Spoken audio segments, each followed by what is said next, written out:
Dangerous mind. It took for a while to make me realize that I'm not a philosopher. I don't know what a dangerous mind is, at least in philosophical way. But I hope sharing my story will help you find your own dangerous mind. When I was young, I was just an ordinary boy in North Korea. I had a hard time waking up in the morning, spent almost all day acting out the adventures of my favorite cartoon characters, climbing the trees, jumping down, thinking that I could fly one day. But when I was 13, everything changed. My father died of starvation. Soon after, my sister went to China to earn money. She promised me that she would return shortly with my favorite food. And then my mom disappeared one day. Since then, I haven't seen them till these days. Suddenly, I became an orphan, one of many homeless boys and girls in North Korea at that time. I was so shy that I couldn't even speak to my classmates in school. But one day, I found myself on the street begging for food. I went up to the customers in the local market, asking them, "Can you please give me your leftover soup?" More than 1,000 times inside my head before I actually said it out loud.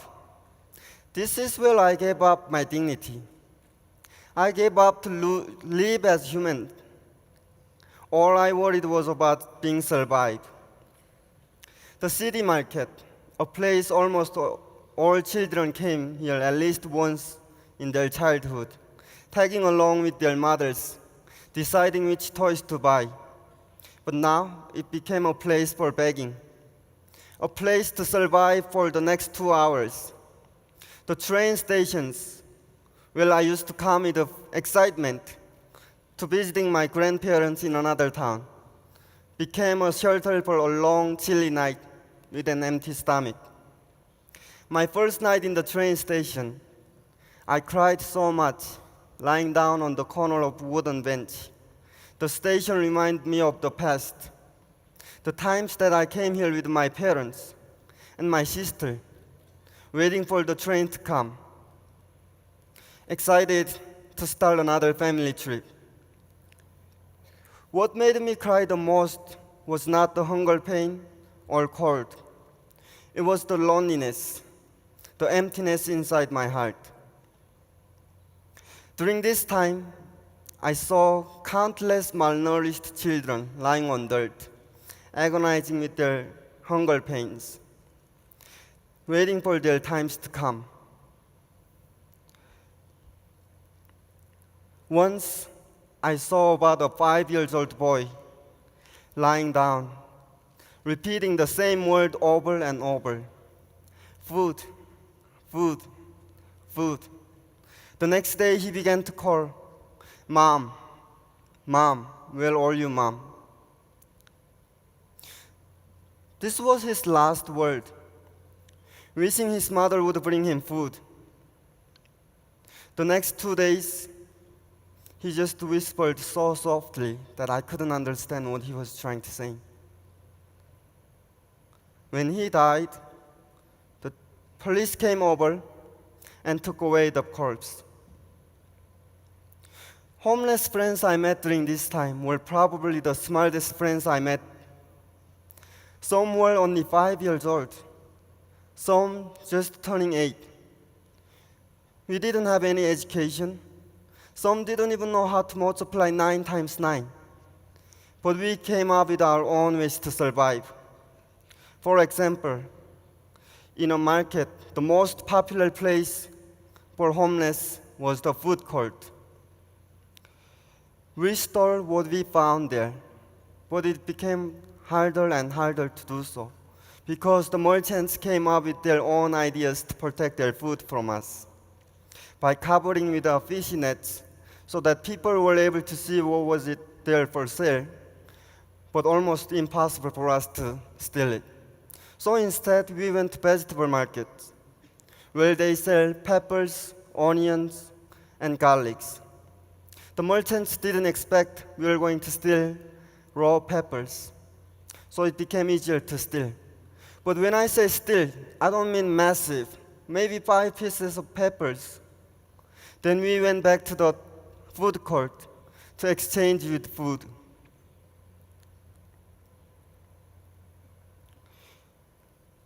This is how we survived. I think my dangerous idea was having hope to survive for the next 2 hours, not for the next 20 days, not for the next 20 years. When I could not fall asleep from bitter cold or hunger pains, I hoped that my sister would come back to wake me up the next morning with my favorite food. That hope kept me alive. I don't mean big, grand hope. I mean the kind of hope that made me believe the next trash can had bread. And yes, most of the time, there was no bread in the next trash can. And yes, the next day was not any better than the previous one. In fact, my sister still hasn't shown up. But if I gave up on hope to survive, I wouldn't be here today. After 3 years of waiting for my sister's return, I decided to go to China to look for her myself. I realized I couldn't survive much longer. I knew the journey would be risky, but I would be risking my life either ways. I could die of starvation like my father did in North Korea, or at least I can try for a better life by escaping to China.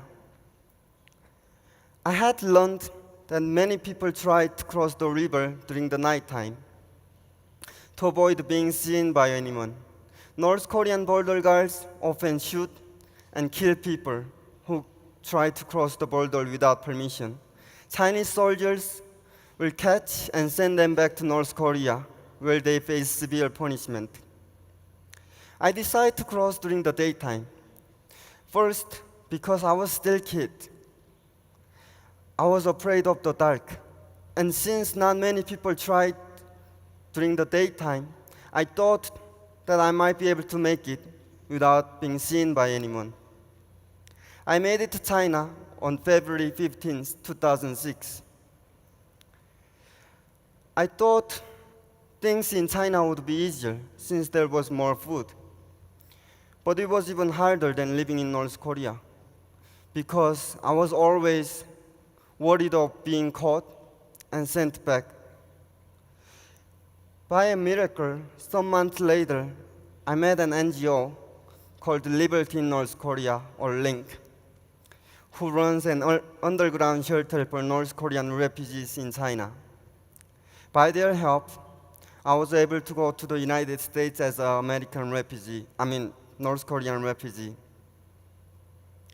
My life in America was different. The nights became shorter and shorter, easier to sleep, because I had food, I had a blanket, I had a place to sleep. But one day I had a nightmare. It was about being chased by Chinese police. When I woke up, my pajamas were all wet by my sweat.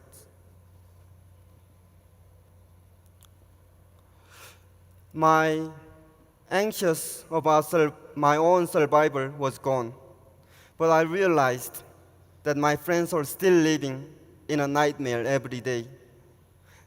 The nightmare that I had lived many years ago. I don't know how I'm gonna wake them up. I really don't know, so please help me. Once we wake them up, we all can ask what their dangerous mind was. Hope is personal. Hope is something that no one can give it to you. You have to believe in hope. You have to make it yourself. My message for you today is, don't try to find hope. Try to make your own hope. My second message today for you is that don't give up. And yes, I am well aware of that life can be hard regardless of where you live, whether in North Korea or in America or Mexico. So I can't just ask you saying, don't give up. I had given up many things in order to survive. But don't give up your life. Things that you give up, there is chance, there is probability that you might be able to get them back as long as you're alive. But as far as I know, life, when you give up your life, there is no chance that you can get them back. Thank you so much.